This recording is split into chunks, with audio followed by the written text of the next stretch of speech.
ನಮಸ್ತೆ ವೀಕ್ಷಕರೇ, ನಾನು ಈ ದಿನ ಕಾಲ್ ಸೂಪ್ನ ಯಾವ ರೀತಿ ಮಾಡೋದು ಅಂತ ತೋರಿಸ್ತಾ ಇದ್ದೀನಿ. ನಾನಿಲ್ಲಿ ತುಂಬ ಸುಲಭವಾಗಿ ಕಡಿಮೆ ಸಾಮಗ್ರಿಗಳನ್ನ ಉಪಯೋಗಿಸಿ ಹಾಗೆ ಎಣ್ಣೆ ಇಲ್ಲದೆ ಹಾಗೆ ತುಂಬ ಗರಂ ಮಸಾಲ ಪದಾರ್ಥಗಳು ಇಲ್ಲದೆ ಯಾವ ರೀತಿ ಮಾಡೋದು ಅಂತ ತೋರಿಸ್ತಾ ಇದ್ದೀನಿ. ಬೇಕಾಗಿರುವಂಥ ಸಾಮಗ್ರಿಗಳನ್ನ ನೋಟ್ ಮಾಡ್ಕೊಳ್ಳಿ.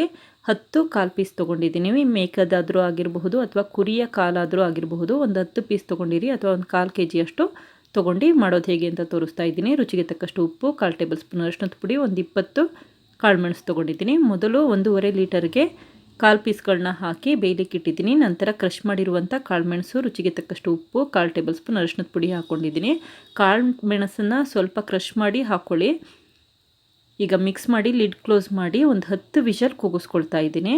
ಆದಷ್ಟು 1/4 ಪೀಸ್ಗಳನ್ನೆಲ್ಲ ಚೆನ್ನಾಗಿ ಬೇಯಬೇಕು, ಅಲ್ಲಿವರೆಗೂ ವಿಷಲ್ ಕೂಗಿಸ್ಕೊಳ್ಳಿ.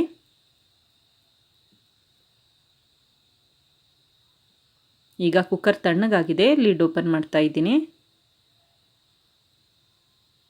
ನೋಡಿ, ನೀರಿನಂಶ ಎಷ್ಟು ಕಡಿಮೆ ಆಗಿದೆ ಅಂತ ಗೊತ್ತಾಗ್ತಿದೆ. ನಾನಿಲ್ಲಿ 1.5 ಲೀಟ್ರು ನೀರು ಹಾಕಿ ಬೇಯಲಿಕ್ಕೆ ಇಟ್ಕೊಂಡಿದ್ದು. ಈಗ ನೋಡಿ ಎಷ್ಟು ಕಡಿಮೆ ಆಗಿದೆ.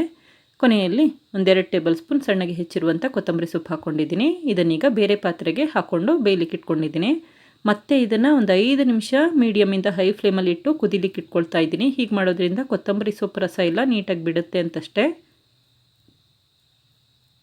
ಈಗ ರೆಡಿಯಾಗಿದೆ, ಸ್ಟವ್ ಆಫ್ ಮಾಡ್ಕೊಳ್ತಾ ಇದ್ದೀನಿ.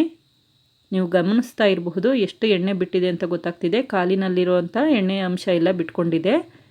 ನಾನಿಲ್ಲಿ 1 ಟೇಬಲ್ ಸ್ಪೂನ್ ಕೂಡ ಎಣ್ಣೆ ಉಪಯೋಗಿಸಿಲ್ಲ, ಆದರೂ ಕೂಡ ಎಣ್ಣೆ ಬಿಟ್ಟಿದೆ.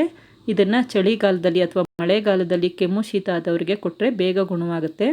ಹಾಗೆ ಸೊಂಟಕ್ಕೆ ಶಕ್ತಿ ಕೂಡ ಕೊಡುತ್ತೆ. ನೋಡಿದ್ರಲ್ಲ ವೀಕ್ಷಕರೇ, ಎಷ್ಟು ಸುಲಭವಾಗಿ ಕಾಲ್ ಸೂಪ್ ಮಾಡಬಹುದು ಅಂತ ಗೊತ್ತಾಯ್ತಲ್ವ? ನೀವು ಕೂಡ ಪ್ರಯತ್ನಿಸಿ. Thank you. ಲೈಕ್ ಮಾಡಿ ಮತ್ತು ಸಬ್ಸ್ಕ್ರೈಬ್ ಮಾಡಿ.